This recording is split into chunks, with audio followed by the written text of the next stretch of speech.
Boa noite. É uma alegria estarmos juntos. Vamos abrir nossa Bíblia no livro de Hebreus, capítulo número 6.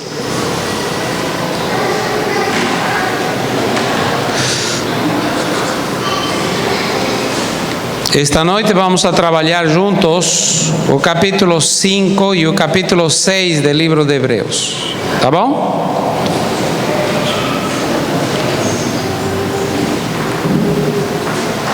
E espero que possamos tirar algumas lições que sejam edificantes para a nossa vida. Resumindo a mensagem desta noite, eu diria para vocês que toda pessoa pode herdar as promessas de Deus. Amém? Como é que toda pessoa pode herdar as promessas de Deus? Primeiro, nós temos que crer, nós temos que esperar e nós temos que agir. O que é que nós temos que fazer? Temos que crer, temos que esperar e temos que agir.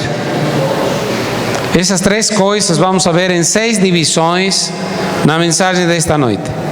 Ok? A primeira divisão desta noite: como é que eu posso herdar as promessas de Deus?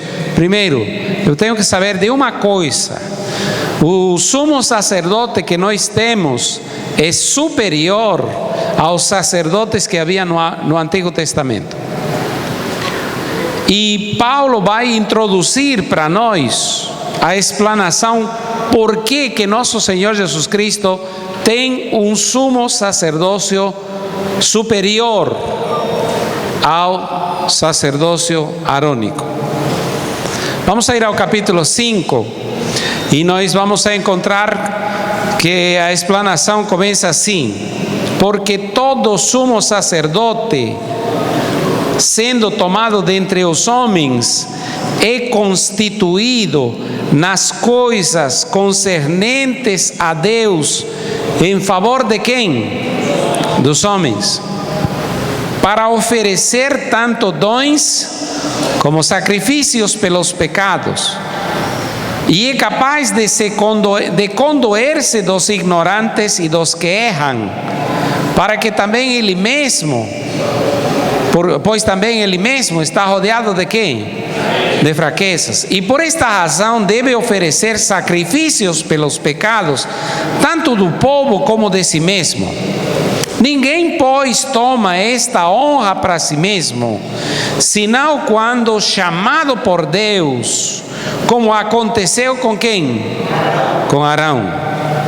Assim também Cristo, a si mesmo não se glorificou para tornar-se sumo sacerdote, mas o glorificou aquele que lhe disse: tu és meu filho, eu hoje te gerei. Como em outro lugar também diz: tu és sacerdote para sempre, segundo a ordem de quem?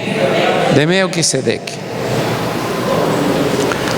Algumas explanações importantes. Primeira, diríamos, nem toda pessoa podia ser sumo sacerdote. Os sumos sacerdotes tinham que ser escolhidos por Deus. E curiosamente, Deus escolheu a Arão para ser parte da família sacerdotal. Esta honra foi uma honra dada por Deus. Agora, a Bíblia diz que Deus escolhia um homem para trabalhar em favor dos homens. Cristo pode trabalhar em favor nosso. Por quê? Porque Ele se fez homem entre os homens. Mas a Bíblia diz que Ele foi escolhido para se tornar sumo sacerdote, porque Deus o escolheu. Deus escolheu a Arão, mas Deus também escolheu quem? Cristo. E Cristo foi escolhido para ser sumo sacerdote quando ele é entronizado no céu. Logo de sua ascensão, na entronização de Cristo como rei. Isso nós estudamos no capítulo número 1. Mas aqui no capítulo número 5, Paulo está dizendo: Cristo não somente foi entronizado como rei, ele também foi escolhido para ser nosso sumo sacerdote. E nós necessitamos acreditar que Deus fez isso. Deus institui uma nova ordem no sacerdócio. Institui a ordem do sacerdócio segundo a ordem de Melquisedeque. Melquisedeque é um tipo de nosso Senhor Jesus Cristo. Na realidade, Melquisedeque aparece no livro de Gênesis, no capítulo número 14. Dele não se sabe, não temos informações em relação à sua genealogia. Quando é que ele nasceu, quando que ele morreu, a gente não conhece. Mas é um tipo de nosso Senhor Jesus Cristo. Melquisedeque era rei de um lugarzinho, né, chamado Salém. Melqui quer dizer rei. Zedeque quer dizer rei da justiça. Mas Melquisedeque também era o sacerdote da cidade da paz. Então Cristo é o rei da justiça, mas também Cristo é o rei da paz. Jesus foi eleito para ser sacerdote para sempre, segundo a ordem de Melquisedeque. E Jesus cumpre as funções de um sumo sacerdote. No verso que nós limos, os versos número 1, diz que ele deveria oferecer dons e sacrifícios. No verso número 2 diz que deveria ser capaz de condoer-se de quem? Dos ignorantes e dos que erram. Agora, nosso Senhor Jesus Cristo é habilitado para ser um sumo sacerdote diferente. Verso número 7, porque Jesus nos dias de sua carne, ele ofereceu, disse Paulo, com forte clamor e lágrimas, que coisa? Orações e súplicas a quem o podia livrar da morte, tendo sido ouvido por causa de quê? Da sua piedade. Embora sendo filho, diz a Sagrada Escritura, aprendeu a obediência pelas coisas que sofreu, e tendo sido aperfeiçoado, tornou-se autor da salvação eterna. Para quem? Para todos os que lhe obedecem. Nós somos salvos pela fé. Nós necessitamos acreditar nas promessas de Deus. Nós necessitamos depositar nossa confiança em aquele sacerdote que é superior ao sacerdócio arônico, naquele sumo sacerdote que foi instituído segundo a ordem do sacerdócio de Melquisedeque.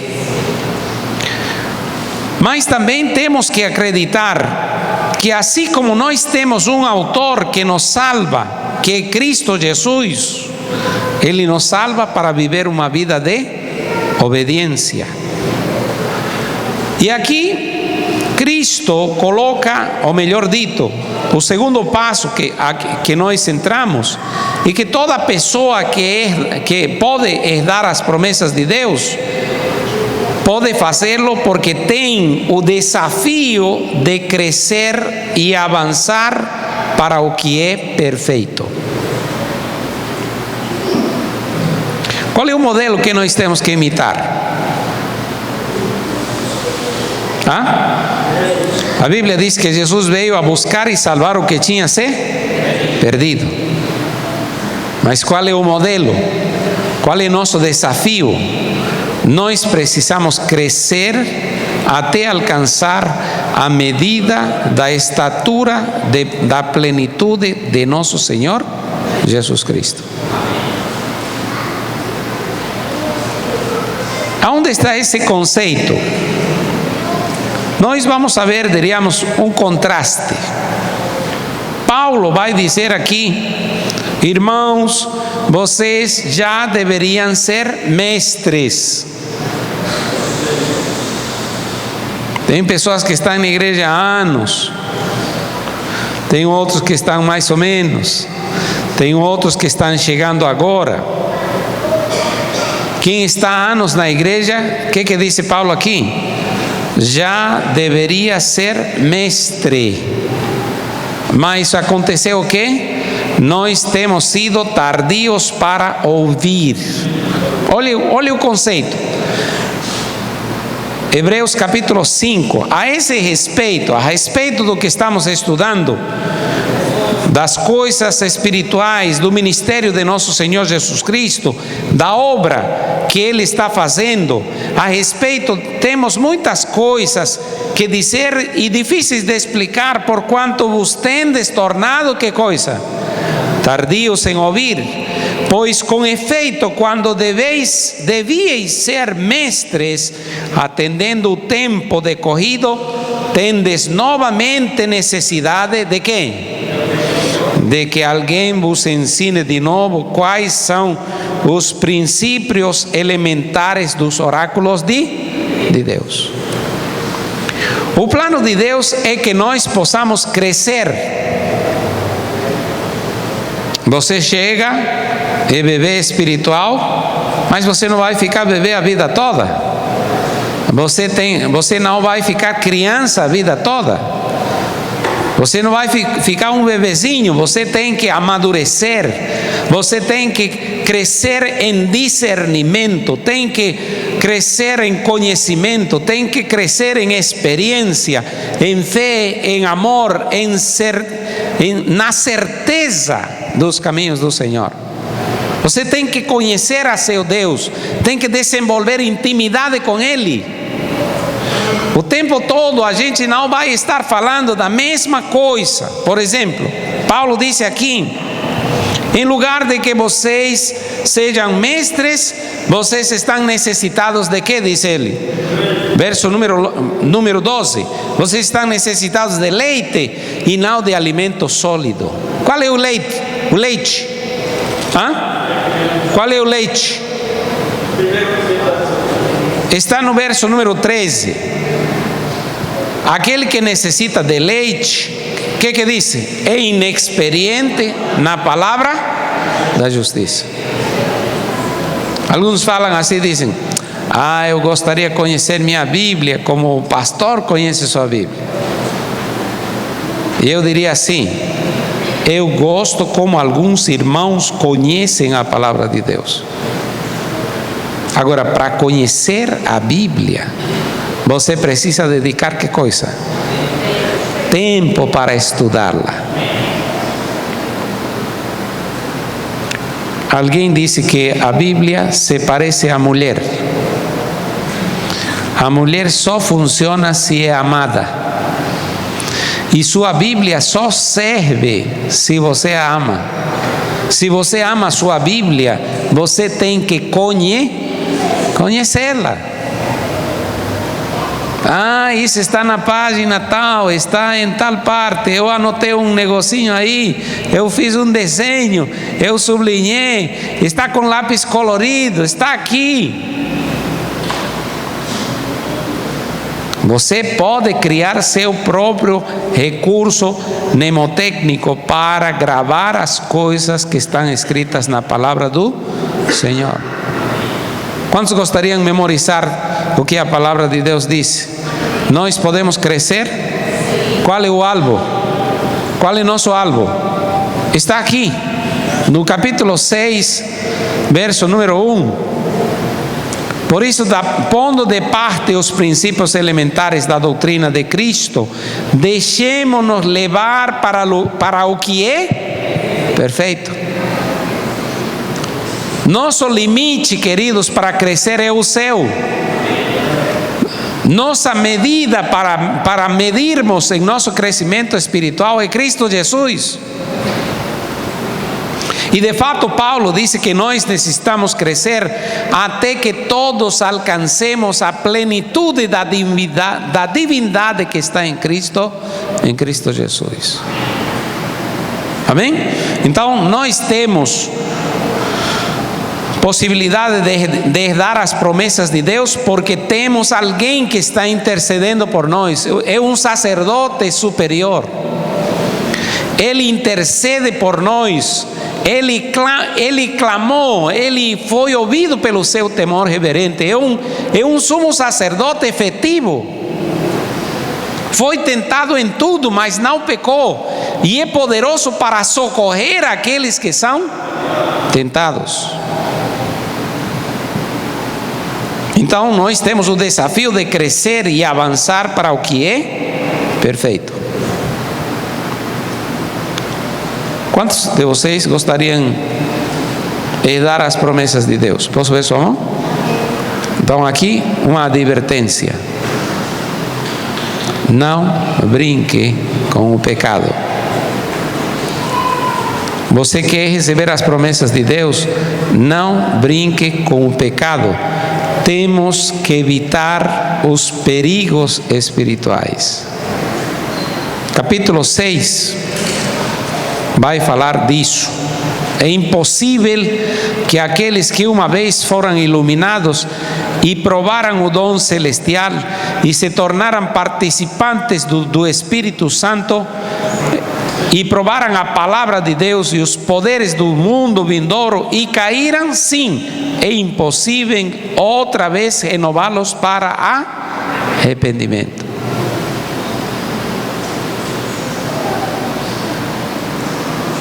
Eu me encontrei com um homem e ele disse assim: eu tive umas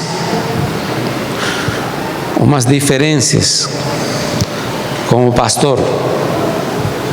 Eu tive umas diferenças com a liderança da igreja.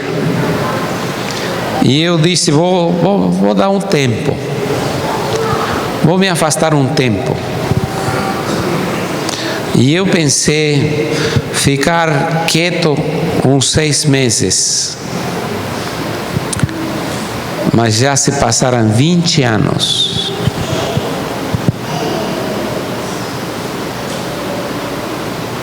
Vale a pena brincar com o pecado? Vale a pena se afastar da comunhão dos santos por alguma diferença que nós temos?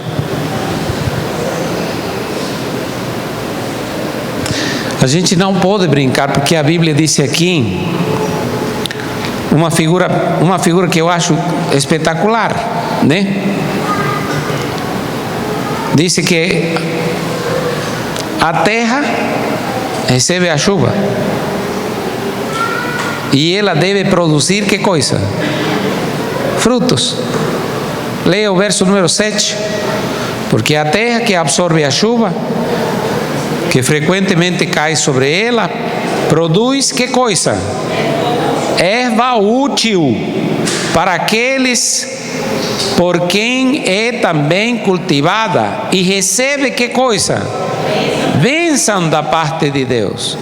Mas se produz espinhos e abrolhos, é rejeitada, e perto está da maldição, e seu fim é ser queimada.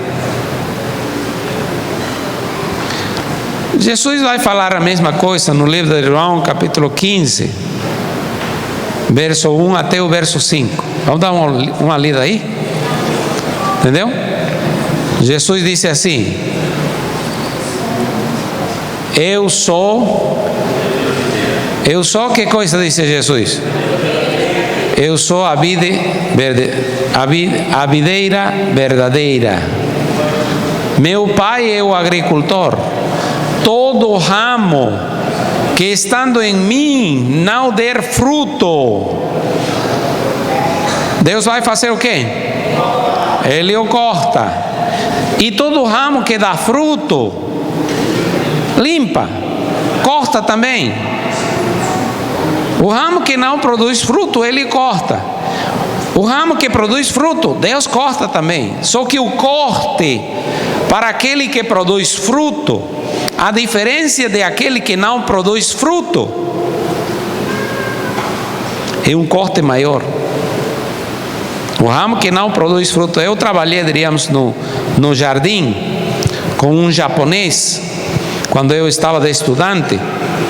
Nós fazíamos floricultura. E nosso trabalho na universidade era cuidar da produção das flores.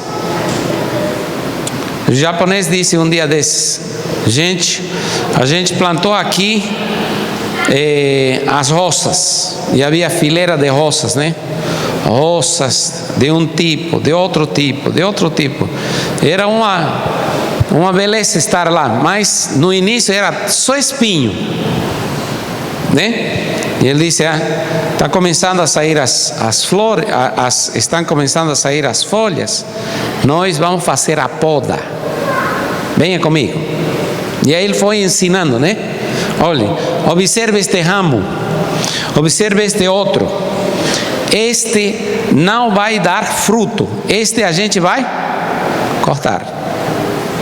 Este outro a gente vai podar, vai tirar aquilo que está sugando a força para dar uma linda flor.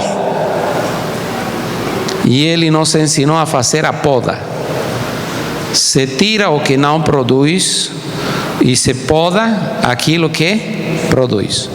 Jesus disse aqui, João capítulo 15, verso número 3: vós já estáis limpos pela palavra que vos tenho falado. Verso 4: permanecei em mim e eu permanecerei em vós. Como o ramo, como não pode o ramo produzir fruto de si mesmo, se não permanecer na videira, assim nem vós podeis dar, se não permaneceis em mim. Eu sou a videira, vós os ramos. Quem permanece em mim e eu nele, esse dá muito fruto, porque sem mim nada podeis fazer. Advertência, verso número 6: se alguém não permanecer em mim, será lançado fora, à semelhança do ramo, e secará, e o apanham, e o lançam no fogo, e o queimam. O que você quer? O que você quer? Você quer ser podado para produzir mais fruto? Ou você quer ser podado para ser queimado? O que você quer? Então volte comigo para Hebreus, porque Hebreus diz que nós temos que evitar os perigos espirituais. Nós temos que fugir do pecado, fugir da fornicação, fugir das coisas que nos afastam do Senhor, porque quem brinca com o pecado, né? Diz aqui: é impossível outra vez renová-los para arrependimento, visto que de novo estão crucificando para si mesmo o Filho de Deus e expondo-o à ignomínia. Uma quarta lição. A primeira é que nós podemos herdar as promessas de Deus porque alguém está intercedendo por nós. Esse é o sumo sacerdote segundo a ordem de Melquisedeque. Um sacerdócio superior. Alguém que entende, sabe o que se passa pela nossa mente, pelo nosso coração. Alguém que pode nos dar a vitória sobre nós mesmos. Alguém que diz: eu preciso que você cresça, e o desafio é avançar para aquilo que é perfeito. Temos que evitar os perigos espirituais, mas também alguém que pode herdar as promessas de Deus, não só tem que crer, não só tem que esperar, também tem que agir. Fazendo o quê? Capítulo 6, verso número 9. Quanto a vosotros todavía, oh amados, estamos persuadidos das coisas que são melhores, pertencentes a quê? A salvação. Ainda que falamos desta maneira, porque Deus não é injusto para ficar esquecido de quê? De vosso trabalho, do amor que evidenciastes para com o seu nome, pois servistes e ainda servis a quem? Aos santos. Quem gostam de ser servidos? Levantem a mão. É legal. No restaurante. É legal. Em outros lugares. Na igreja, nós estamos para quê? Para servir. Está chegando de outro lado. Em que posso lhe ajudar? Somente ao que chega do lado? Não. Nós somos conservos. Nós estamos juntos. Nós temos que trabalhar juntos. Nós somos uma equipe. Nós somos um time. E vamos nos servir, vamos nos ajudar. A igreja, eu dizia ontem, é um corpo. Todos são valiosos. Todos recebem capacidades de Deus. E essas capacidades, esses dons, essas habilidades, é para fazer felizes aos outros. Eu até agora não vi uma pessoa ociosa feliz.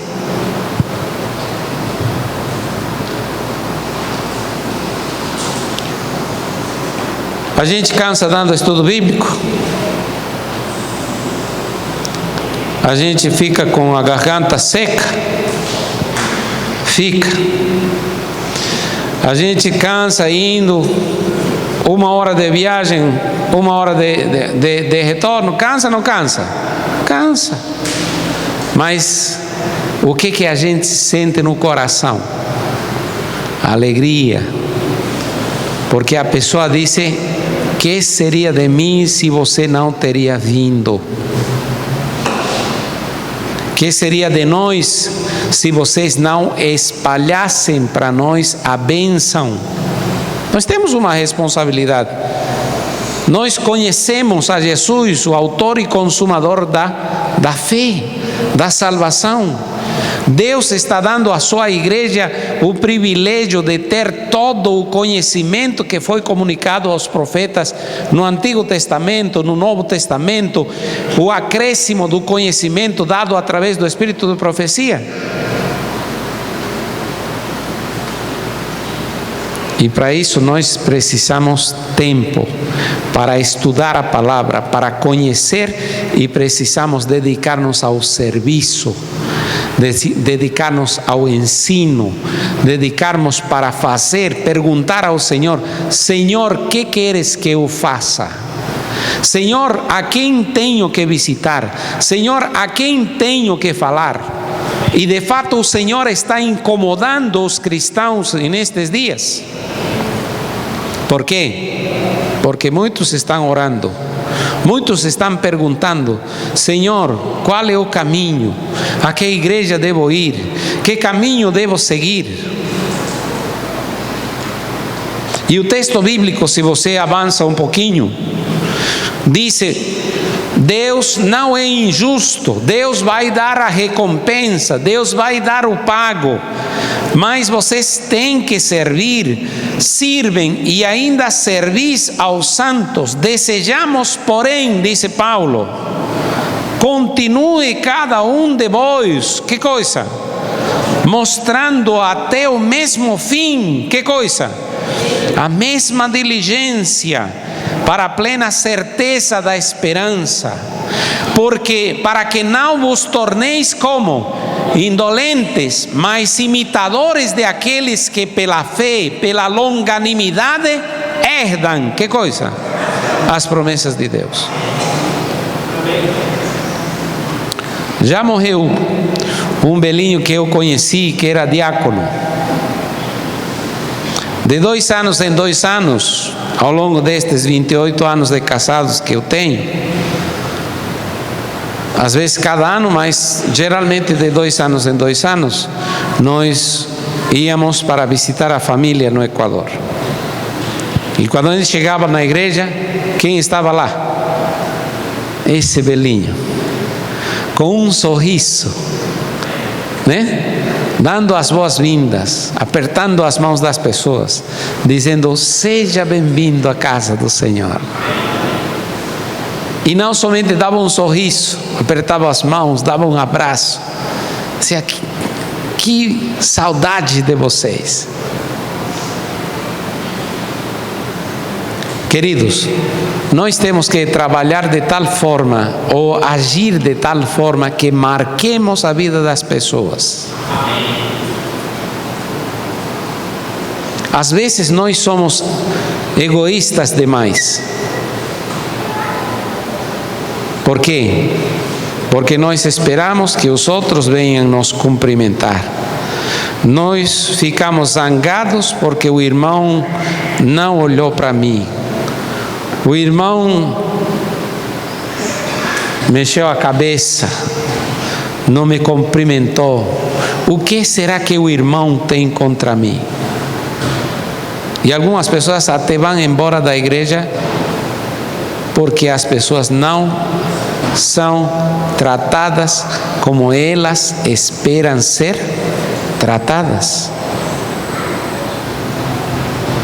Agora eu pergunto a vocês: se nós mudarmos nossa atitude para tornarmos pessoas receptivas, se nós mudarmos nossa atitude para darmos o melhor de nós, no lugar onde nós trabalhamos, no lugar onde nós servimos, e especialmente aqui na igreja, eu pergunto para vocês: nossa igreja não seria muito melhor? Nosso lar não seria muito melhor? Nosso relacionamento não seria muito melhor? Tudo seria muito melhor. E nós temos que pensar que nós somos os braços de Jesus. Nós somos os lábios de Jesus. Nós estávamos ouvindo hoje o testemunho de uma pessoa, né?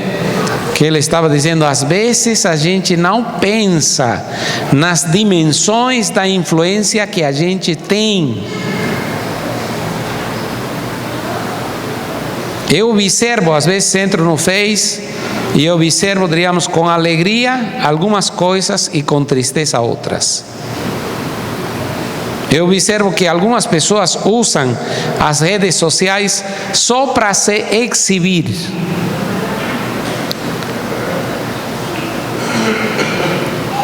Eu digo, que tristeza. Mas estou falando isso porque a pessoa com quem nós estávamos ouvindo o testemunho disse assim: eu uso as redes sociais para compartilhar esperança. Amém. E eu não sabia, disse ele. Nós tínhamos uma pessoa que trabalhava conosco, trabalhou um bom tempo, estava só. Ele foi a trabalhar só, e tinha muito dinheiro. Eu não sabia que o homem tinha caído em desgraça. Estava sem trabalho e estava com vontade de se suicidar. Mas eu não sabia, eu mandava mensagem, mandava aqui, mandava cá. Um dia desses eu recebi uma mensagem agradecendo e dizendo: muito obrigado, porque você é uma pessoa que sempre está mandando mensagens de alento, mensagens de esperança. Amém. E as mensagens que você enviou serviram para que eu não fizesse a loucura de acabar com minha existência. Nós vamos usar, e agora nós temos o privilégio de apressar a vinda de nosso Senhor Jesus Cristo. Use a rede social para quê? Não para fofocar, não para se exibir, não para mostrar que você tem mais do que os outros. Use os recursos e os meios para compartilhar a esperança, para fazer o que Paulo está dizendo aqui. Use com a mesma diligência para a plena certeza da esperança. Não se torne indolente, mas imitador de aqueles que pela fé e a longanimidade herdam as promessas. Em quinto lugar, nós temos que acreditar na imutabilidade das promessas de Deus. Eu quero lhes fazer uma pergunta. Deus chamou Abraão, né? Quantos conhecem a história? O que Deus disse para Abraão? Sai da tua terra para a terra que eu vou te mostrar. E ele saiu sem saber aonde ia, porque ele acreditou em quê? Nas promessas de Deus. Quando ele tinha 75 anos, 5 anos depois que ele chegou na terra da Palestina, Deus disse assim para Abraão: você vai ter um filho. Você não vai se chamar mais Abraão. Você vai se chamar Abraão. Só que o tempo de Deus não é o mesmo tempo que nosso tempo. E Deus promete, Deus é fiel, Deus cumpre suas promessas. Mas Deus também aguarda para ver se nós vamos esperar nele. Vamos a crer, vamos a esperar, ou vamos a querer ajudar a Deus? O que diz o texto bíblico? Capítulo 6, verso 13. Pois quando Deus fez a promessa a Abraão, visto que não tinha ninguém superior por quem jurar, jurou por si mesmo, dizendo: certamente te abençoarei e te multiplicarei. E assim, como diz o verso 15, o verso 15 é uma joia, porque diz assim: depois de esperar com paciência, Abraão obteve que coisa? A promessa. Deus demorou quantos anos em cumprir a promessa a Abraão? 25 anos.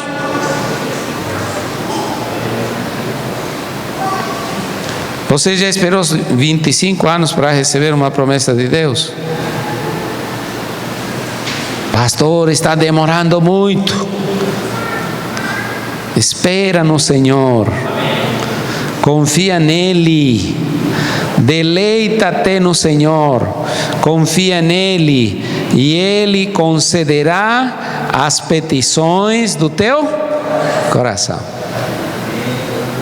Nós podemos herdar as promessas de Deus, mas temos que confiar. As promessas de Deus são imutáveis. Deus disse: eu não sou homem para mentir. Quando Deus promete, Deus cumpre. E finalmente, Deus disse assim: nós podemos ser. Leia comigo o verso 17, por gentileza. Por isso, Deus, quando quis mostrar mais firmemente aos herdeiros da promessa a imutabilidade de seu propósito, se interpôs com juramento, para que mediante duas coisas imutáveis, nas quais é impossível que Deus minta, forte alento, tenhamos nós que já corremos para quê? Para o refúgio, a fim de lançar mão da esperança proposta. E aqui está a terceira lição. Você quer dar as promessas de Deus? Sim ou não? Sim. Quem querem? Levante a mão. O que é que nós temos que fazer? Corra para o refúgio.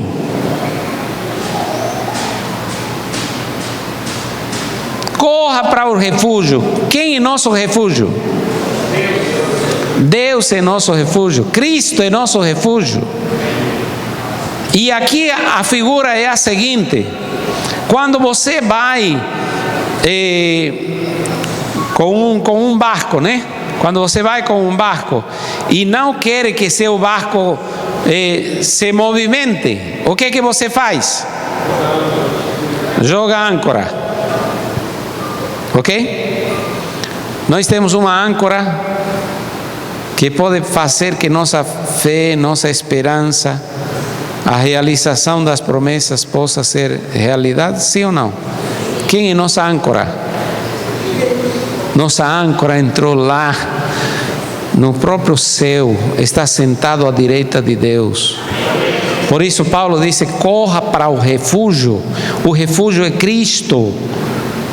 Corramos para o refúgio a fim de lançar mão da esperança proposta, a qual temos por âncora da alma. A âncora da alma segura, firme, que penetra além do véu, onde Jesus entrou como precursor por nós. Jesus está lá, nós estaremos pela graça de Deus lá, porque Ele se tornou sumo sacerdote para sempre, segundo a ordem de Melquisedeque.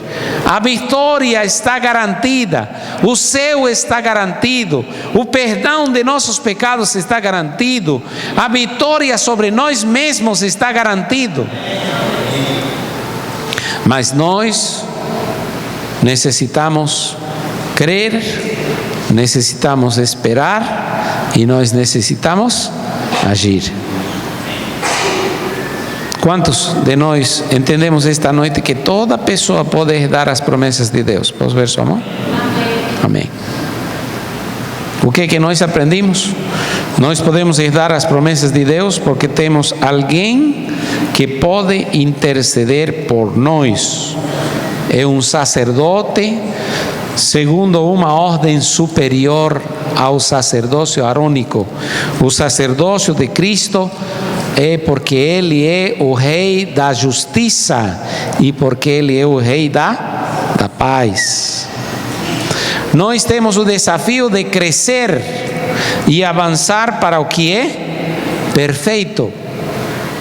Nós temos o desafio de evitar os perigos espirituais. Não desvie o olhar de Cristo Jesus.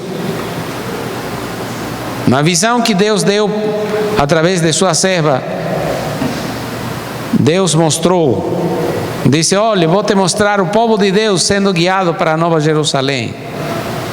E ela disse: eu saí do mundo escuro. E uma voz disse: olhe para cima, olhe mais para cima. E lá estava um povo sendo guiado. Quem estava na frente? Jesus. E ela disse: eu observei que as pessoas que deixavam de olhar para Jesus caíam para o abismo. Por isso disse Paulo: uma coisa faço, esquecendo o que está atrás, coloco meu olhar aonde? Na frente, naquele que está na minha frente, no supremo chamamento que tenho em Cristo Jesus. Nós temos que servir aos santos. Quem acredita na promessa tem que ter a atitude de Abraão. Abraão não sabia, ele era herdeiro da promessa. Um dia Jesus veio visitá-lo e Deus confiou seus segredos para Abraão. Abraão foi conhecido como amigo de Deus. Nós necessitamos ser amigos de Deus. Deus vai nos guiar, nos conduzir em uma forma especial. Temos que servir aos santos. Temos que acreditar na imutabilidade das promessas de Deus. E temos que correr e assegurar-nos para a âncora da alma, que é nosso Senhor Jesus Cristo.